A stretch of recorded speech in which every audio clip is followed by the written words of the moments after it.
It took me a couple weeks, but I think I finally have the answer to how to make a princess deck really meta. And what it was is I was using the wrong colors all along.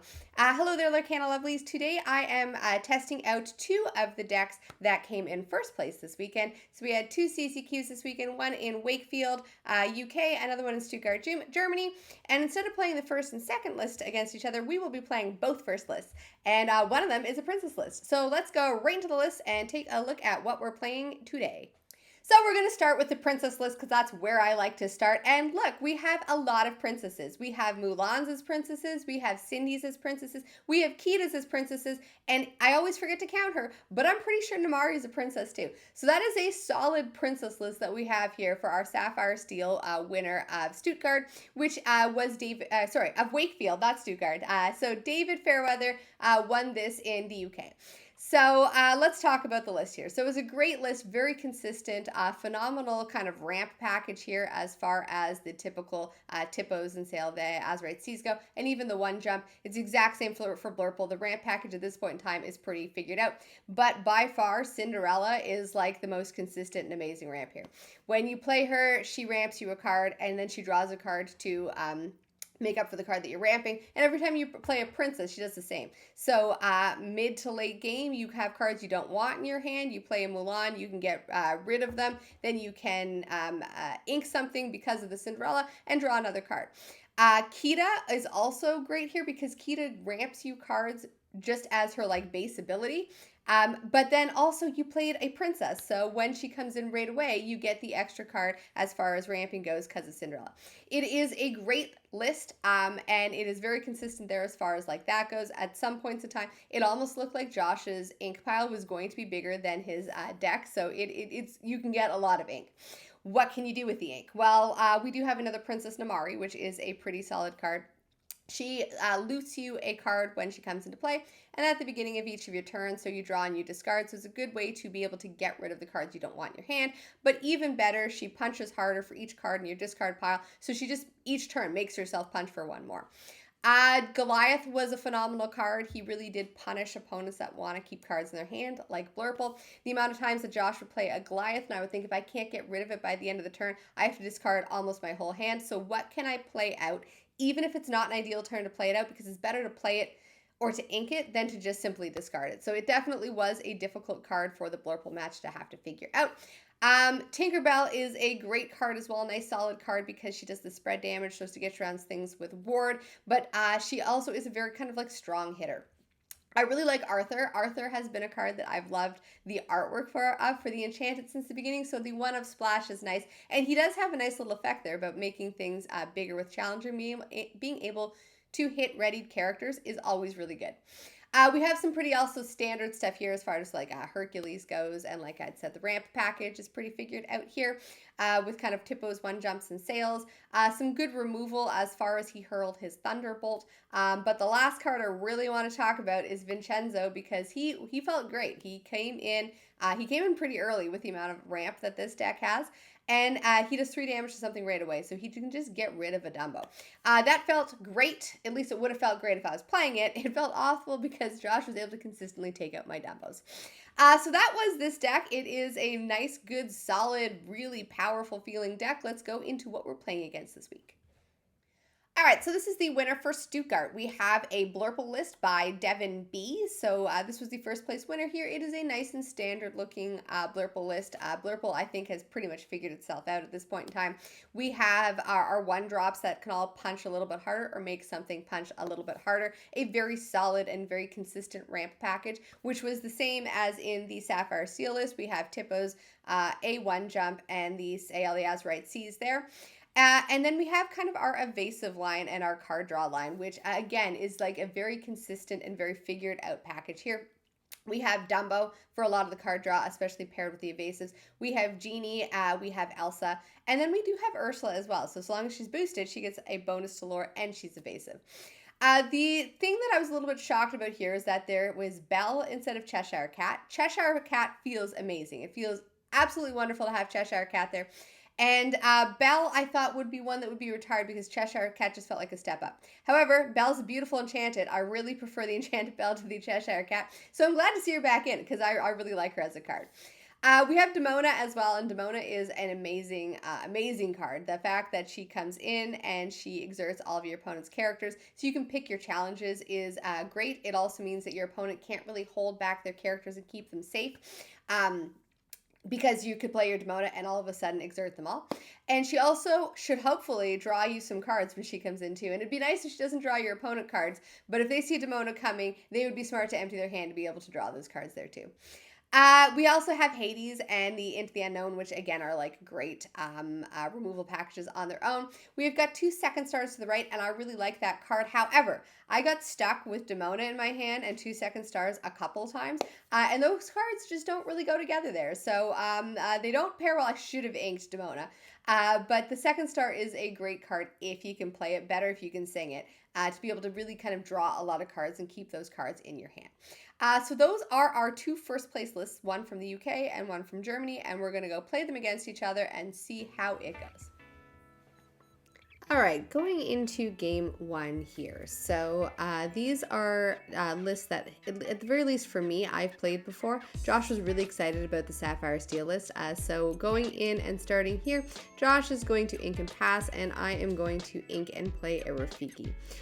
So the Rafiki is good, might get me a little bit of lore. Both of these are very kind of a control late game decks. So the more lore you can get to kind of push yourself over the finish line, the better. But these decks will go quite late game, so these are longer games. I play a Tippo after Josh just kind of ramps up with the Sail of the Azurite Sea. So we've both hit our turn 2 ink, so we're both on 3 ink by turn 2, which is nice. 4 ink by turn 4. Josh plays a Cinderella. So this Cinderella is absolutely phenomenal in this Sapphire Steel deck. It really gets a consistent amount of ramp, and there's a good amount of princesses in this list where she gets a good amount of ramp throughout the game. Plus, she adds a nice card filtering option here, where when you ramp a card from your hand with her, you get to draw cards, you get to toss a card that you don't want, and potentially get a better one. Josh is going to play a Tinkerbell, and he's going to put 1 damage on each of my characters. When it passes back to my turn, I've played the Madam Mim Elephant, which lets me move damage around, and I'm going to move the damage around from her at the beginning of my turn onto the Tinkerbell, hoping to be able to take that Tinkerbell out easier. So I've done a little bit of math here in my head. I'm going to exert the Tinkerbell with the Elsa when she comes in. I'm going to take Tinkerbell out with the Elsa and the Madam Mim, just so that Josh can't be bouncing damage around there. It does put a lot of damage on Mim and Elsa, which is bad since I, from the perspective I've got now, can see the second Tinkerbell. But what are the chances of 2 Tinkerbells coming out here? So Josh plays the second Tinkerbell and is able to clear my field, has to use his Cinderella in the process, but it puts him in a good position there. I play a Demona. It exerts his Tinkerbell and draws me a card, but it's not the huge amount of value I'd like off of the Demona. And then Josh is going to play a Cinderella again and ramp himself up some more. So for Blurple being such a great ramp deck, you can see on the other side of the table just the amount of princesses that the Sapphire Steel deck has makes that Cinderella a consistent and phenomenal form of ramp. I play a Hades to get rid of Josh's Tinkerbell and turn her into ink. She's the more problematic card just for when it comes to clearing my characters by moving damage around. But I mean, the Cinderella with the ramp, I can see wanting to get rid of her too. Back to Josh's turn. He plays a Visions of the Future to try to get a card. He said he was looking for Hades, and he got one to be able to get rid of my character there. So we're both left with a Hades, and Josh has a Cinderella. I play a Dumbo, hoping to be able to use Dumbo next turn to start to get some cards.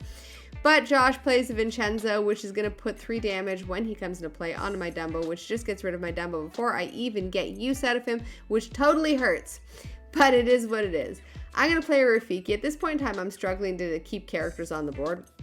In my mind, I was thinking, all right, we may as well just go on to game 2. I'm glad we stuck this out, and this goes on for many turns. Control versus control are very long games. Josh plays a Spooky Sight, which gets rid of the small characters that I've got out there, and it just kind of gives him more and more control over the board. So the Vincenzo is very big, going to be hard for me to get rid of.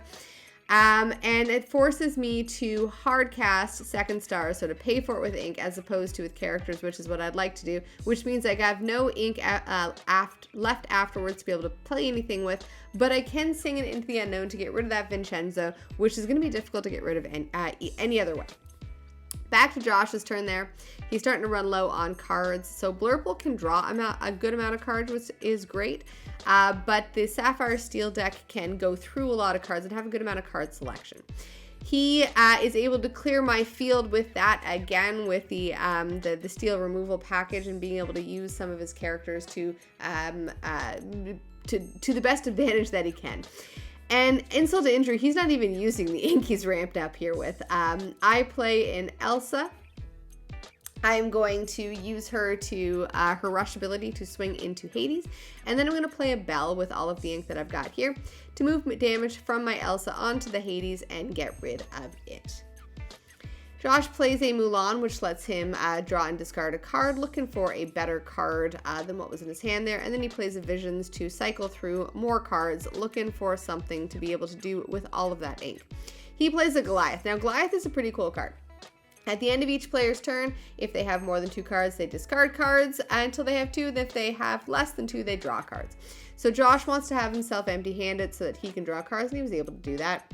I'm now looking at the amount of cards in my hand thinking I don't want to discard them. So I've got to be able to figure out how to use as much of my ink as possible to play as many of my cards and ink as many of my cards as possible. So I play a Genie first, which at first glance it draws me a card. It might look like it's going the opposite direction, but I'm trying to utilize as much ink as possible, and he's uninkable, which means I got to play him anyways. I'm looking for an answer for Goliath. Ideally, I mean, it would have been a Hades, but I don't have the ink to play that really anymore. Unless I play that Sail there. So the Sail of the Azurite Sea, guess I was 1 ink short there. So I use the Sail of the Azurite Sea. I'm able to ink twice, and I play a Demona, which forces him to exert all of his characters, and now I can kind of go in and pick my attacks however I want there. I point out a cute thing that they have opposite stats there, so they can take each other out, but I do want to empty his field as best as possible. That Goliath is going to kill whatever characters I throw into it, so instead I decide to go after the smaller ones, the Cinderella and the Mulan. Back to Josh's turn here. He's got a good amount of options in his hand here. He's got some good removal cards, and he's got enough ink to kind of play out most of his hand. So the goal again with Goliath in his hand is to be out in play is to be able to empty his hand so that he can draw cards and it won't have to discard anything.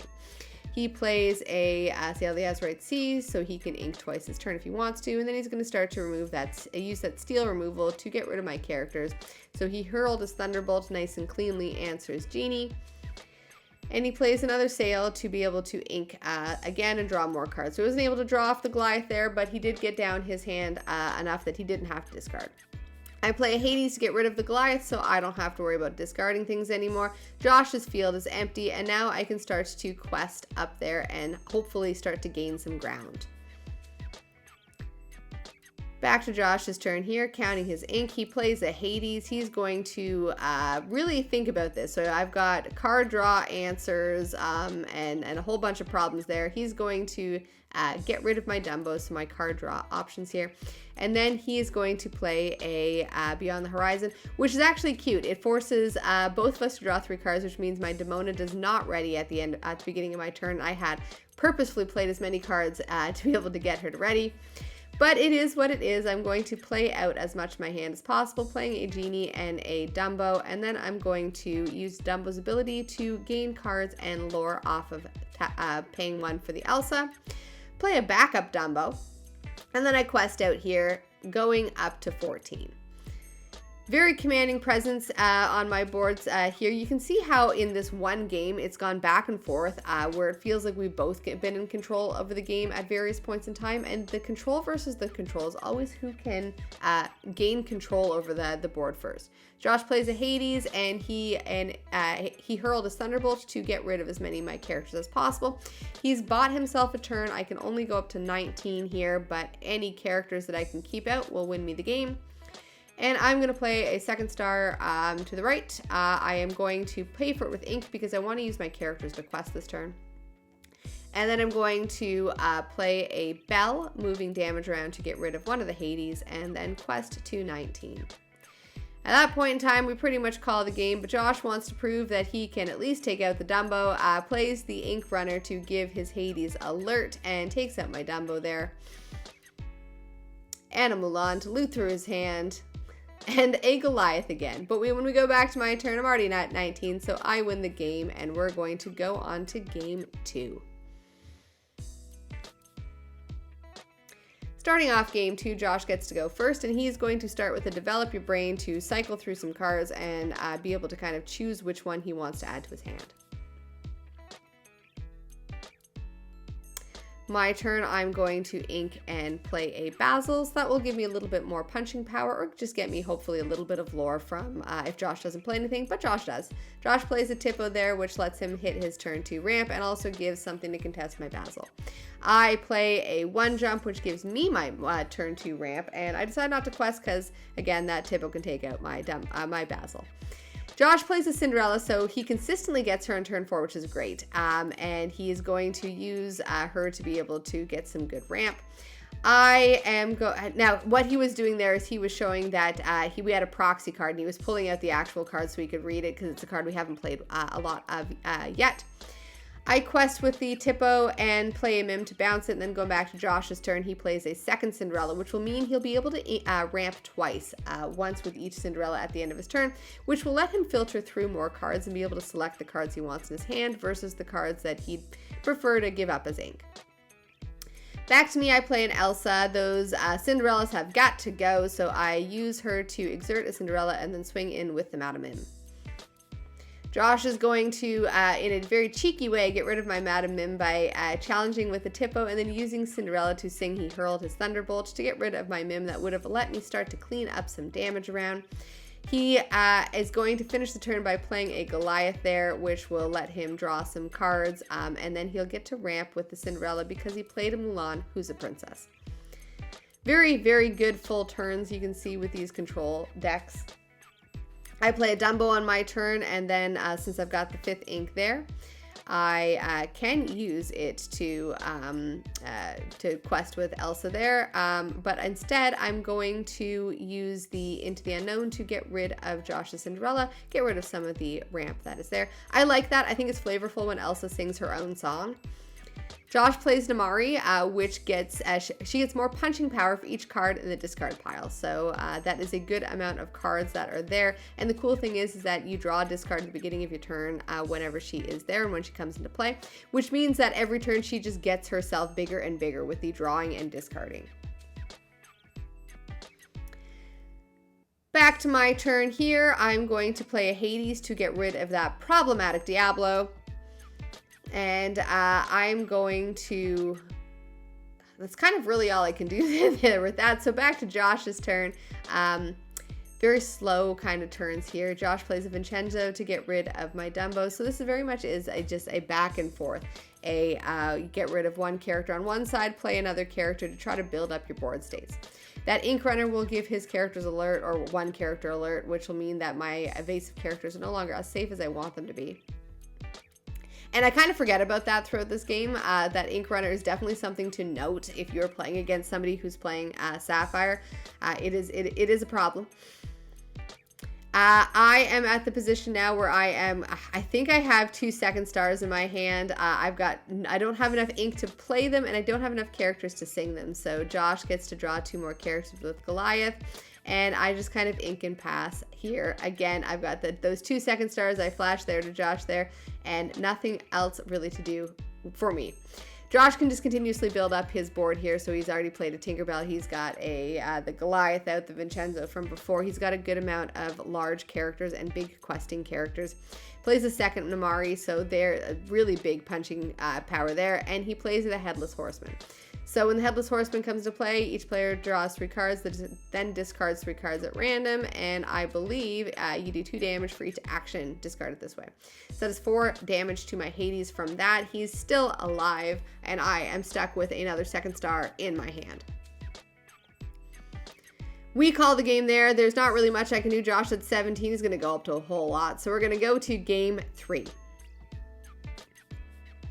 On to game 3, I am on the play. I'm always a little bit on the more confident side when I'm on the play versus the draw, and I ink and pass. I was really hoping for something turn 1, and this game is so close that I really wish I had a turn 1 play, but sometimes you don't get them. We both ink and pass. I get my Sail the Azurite Sea for my turn 2 ramp, and I get to draw a card for it. Josh is also, looks like he's got to Sail the Azurite Sea there, but he is going to play a 1 jump, which lets him ink the card from the top of the deck. I'm going to draw a card with the Genie back on my turn there.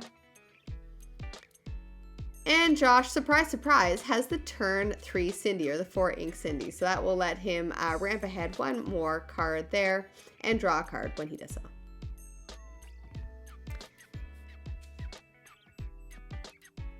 Back to me here. I play a Dumbo. I'm going to use the ability right away. I know that Josh can take out a Dumbo pretty effectively, so I'm going to try to get the cards out of the Dumbo when I can. Josh plays a 2nd Cindy, and he is going to do he hurled his Thunderbolt to get rid of my Dumbo, and then play the Ink Runner. Again, I'm going to forget about this throughout the game. I highly recommend you remember that Ink Runner, because giving characters alert is something that really messes up with the Blurple evasive list here. Josh has got, for both of them being ramp decks, Josh has got like double the amount of ink that I have here. The Sapphire Steel deck can ramp so effectively, it's really impressive. I play a 2nd Genie, and then Josh is going to play this Arthur. So when this Arthur comes in, he gives a character challenger 2 and resist 2. And they can challenge readied characters. Now the Ink Runner gives somebody alert, which means that Cinderella can take out one of my Genies and take absolutely no damage in return, and it can even be the ready Genie, which he did there. I'm going to use Hades to get rid of the Arthur, and then I'm going to quest up to 5.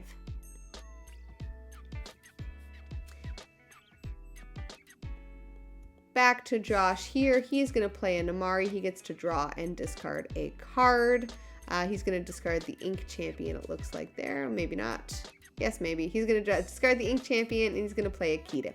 Now, Kita's a princess, which means at the end of his turn, for each Cinderella, because he played a princess, he gets to ink a card and draw a card, which he's going to do twice there. So he's got a crazy amount of ink. Like there's very little that he can do, but this deck does need to be able to draw a couple more cards here. Blurple's very good at the card draw, but I just can't keep up as far as ramp goes. I play another Hades, and I'm going to get rid of the Namari there. And then I don't really have enough ink to do anything else with. The alert is a problem. I am going to quest, though, hoping that he wants to keep his characters safe. Josh is going to use Kita's ability. So she's got a neat ability, Key to the Puzzle. Look at the top 2 cards of your deck. You get to put one into your inkwell and the other back on top of your deck. So it lets you filter your draws to make sure that you can get the draws that you want. And then he plays a big Tinkerbell, which puts 1 damage on everybody. And then that is going to let him give Cinderella Alert, which puts 3 damage on my Genie. So just kind of chipping away at that Genie there. And then I've got to start to figure out how to deal with his board. So he'll be able to give Tinkerbell Alert, which will be able to get rid of my Genie and kind of pop damage around there. I'm going to play a Belle, which is going to put damage on Tinkerbell there. Now I change it to the Cinderella there. And then towards the end of my turn, again, I really have to be aware of this Tinkerbell. The damage that Tinkerbell does is only if she is able to take out a character. So I'm going to use my Genie. I'm going to take out that last problematic Cinderella, because this will mean that Tinkerbell does not have enough strength to take out my Hades, and I will quest up to 11. Josh plays a Visions of the Future. He's got no good targets there. 3 Tippos. Like that's crazy there. 3 Tippos. He plays a Goliath, our pretty enchanted there, so he wants to be empty-handed. He plays a Spooky Sight for absolutely no value because he wants to be able to draw 2 cards. That Spooky Sight isn't going to do much against Blurple when they've got their big characters out. It's just kind of a dead card in his hand. Back to my turn here. I'm going to play an Ursula. I don't really have anything else left to do with my ink. I am going to use those characters to quest up to 17, and then I believe I boost Ursula. We're going to boost Ursula, so now she has evasive. So 17, very good board state here, 17 to 1. It looks like I have the game. However, a lot of these control games can just kind of turn on a dime. Again, it's whoever can gain control over it, and these are very much like these are matches where they go back and forth. I forgot the sport. Tennis matches, badminton matches, whatever it is, where like you're going back and forth very quickly from who has control over the board. And right now it's probably going to swing back towards Josh because he has the big characters who are going to be able to stick around and contest my characters. So he throws his characters into mine. The Tinkerbell is able to take out Hades, so she puts 2 damage on my bell. If I quest with the Tinkerbell, problem here is if I quest with the bell, the problem is that the Tinkerbell could take out the bell and then put 2 damage on something.